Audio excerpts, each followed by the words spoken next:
Dans la guerre moderne, les chiffres semblent souvent tout décider. Plus de soldats, plus d'équipements, plus de puissance de feu. Cette logique a façonné les conflits pendant des décennies. Alors imaginez la scène, une unité entière retranchée, tenant sa position, confiante dans ses défenses, et faisant face non pas à une autre formation de troupes, ni à un assaut blindé, mais à une seule machine avançant silencieusement sur un terrain accidenté.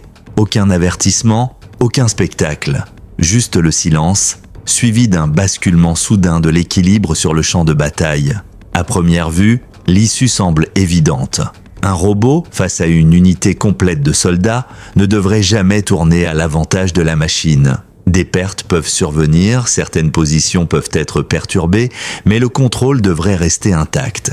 Et pourtant, les événements récents montrent que ce type de raisonnement devient dangereusement dépassé. Ce qui s'est déroulé sur la ligne de front au début du mois de janvier a révélé une nouvelle réalité. Une réalité où la technologie, le timing et l'adaptation peuvent l'emporter sur la supériorité numérique. Le 7 janvier, United 24 Media a rapporté une opération soigneusement planifiée menée par la compagnie de frappe robotisée NC-13, opérant sous le commandement du 3e corps d'armée ukrainien. La mission, baptisée Alphabet, n'était ni une offensive de grande ampleur, ni un engagement prolongé. Il s'agissait au contraire d'une action unique et ciblée, conçue pour tester les capacités des systèmes robotiques terrestres lorsqu'ils sont poussés à leurs limites.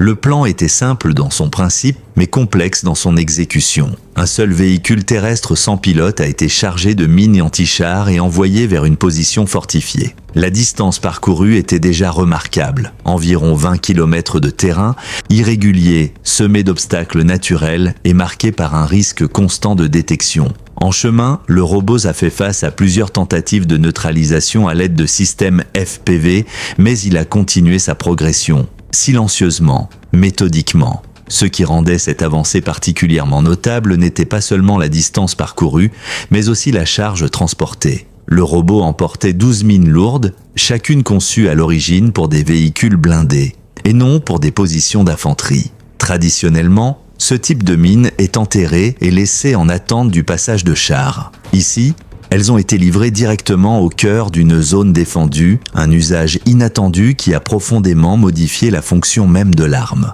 Lorsque le robot est arrivé à destination, l'opération est entrée dans sa phase finale. Les mines ont été déclenchées, entraînant des pertes significatives et la destruction de nombreux équipements au sein de la position. L'engagement s'est conclu rapidement. Par la suite, des unités d'infanterie ont avancé pour sécuriser la zone, rencontrant peu de résistance. Ce qui aurait pu être un assaut coûteux s'est transformé en une progression maîtrisée, rendue possible par une seule frappe robotisée. Le 3e corps d'armée a ensuite publié des images et une brève explication via ses canaux officiels. Le message était sobre et direct, l'opération a réussi malgré un terrain difficile et des contre-mesures actives. Les opérateurs ont guidé le système à distance depuis un emplacement dissimulé, à l'aide d'une interface informatique comparable à celles utilisées pour les drones aériens. Les images présentaient plusieurs angles, les caméras du robot lui-même, la reconnaissance aérienne, ainsi que les phases de préparation avant le déploiement. Un détail a particulièrement retenu l'attention de nombreux observateurs, la simplicité des commandes. Le système semblait intuitif, presque familier, illustrant à quel point cette technologie est devenue accessible. Les plateformes avancées ne nécessitent plus forcément des années de formation spécialisée. L'adaptabilité et la rapidité d'exécution comptent désormais autant que l'expertise technique brute. Le choix de l'armement s'est révélé tout aussi déterminant. Les mines anti-chars de la série TM sont utilisées depuis la guerre froide, reconnues pour leur fiabilité et leur potentiel destructeur. Chargées de plusieurs kilogrammes d'explosifs, une seule mine peut neutraliser ou détruire un équipement lourd. Déployées en groupe, leurs effets sont considérablement amplifiés. Dans cette opération, la masse explosive combinée atteignait des niveaux généralement associés à des démolitions de grande ampleur. L'Ukraine a également commencé à produire des versions modernisées de ces mines, intégrant des aéros caractéristiques contemporaines comme la détonation à distance et des composants partiellement imprimés en 3D. Ces évolutions réduisent les coûts et les délais de production tout en élargissant les options tactiques. Une arme autrefois limitée par son emplacement et son déclenchement peut désormais être activée précisément au moment opportun depuis une distance sécurisée. Cette flexibilité reflète une tendance plus large. Les mines ne sont plus uniquement des dispositifs défensifs statiques. Elles peuvent être larguées par des drones, transportées par des robots ou utilisées comme charge mobile selon la situation. En standardisant et en réaffectant des munitions existantes, les exigences logistiques diminuent tandis que le rythme opérationnel augmente, un facteur crucial dans les conflits prolongés. Jusqu'à récemment, les robots terrestres étaient principalement associés à des rôles de soutien, transport de ravitaillement, évacuation de blessés ou déplacement dans des zones trop dangereuses pour le personnel. Dans des régions comme celle de Pokrovsk, ces systèmes sont devenus de véritables lignes de vie, acheminant nourriture et munitions sous une surveillance constante. Selon certaines estimations, la majorité des approvisionnements dans certains secteurs étaient assurés par des véhicules terrestres sans pilote, réduisant considérablement les risques pour les soldats. Mais ces rôles de soutien n'étaient qu'un point de départ.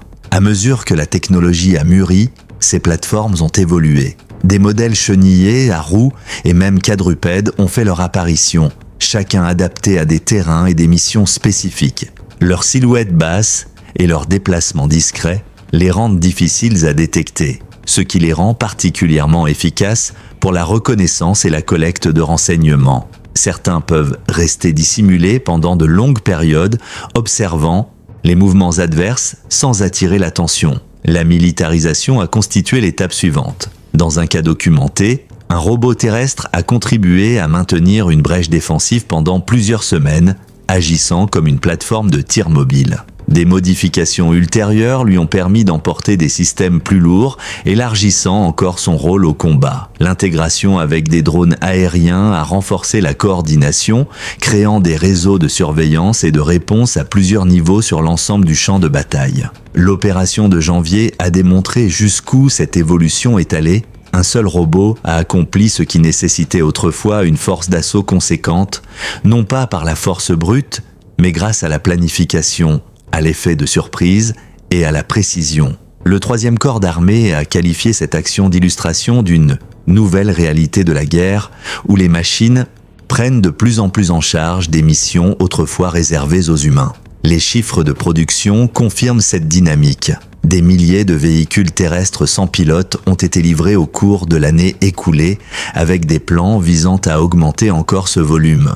Des dizaines d'entreprises nationales participent désormais à leur développement, souvent via des plateformes d'innovation reliant les besoins du front aux fabricants. La standardisation a accéléré les déploiements permettant aux nouveaux systèmes d'atteindre les unités plus rapidement. Le coût constitue un autre élément clé. Même les robots les plus avancés restent bien moins onéreux que les véhicules blindés traditionnels. Et, contrairement aux unités humaines, ils ne connaissent ni fatigue ni peur. Au-delà de l'impact immédiat, cette opération soulève des questions stratégiques plus larges. Elle montre comment des engagements limités, menés avec des moyens non conventionnels, peuvent provoquer des effets disproportionnés. Les avancées technologiques modifient désormais le rythme des confrontations, accélérant les cycles d'avancée et de retrait. Dans ce contexte, la capacité à s'adapter rapidement devient aussi décisive que la puissance militaire brute, redéfinissant durablement les équilibres sur le terrain. À mesure que ce conflit continue d'évoluer, le champ de bataille se transforme discrètement et rapidement, innovation après innovation. Et pour rester informé à mesure que ces évolutions se déploient, restez attentifs, likez, abonnez-vous et continuez à regarder pour suivre chaque tournant majeur qui façonne ce qui vient ensuite.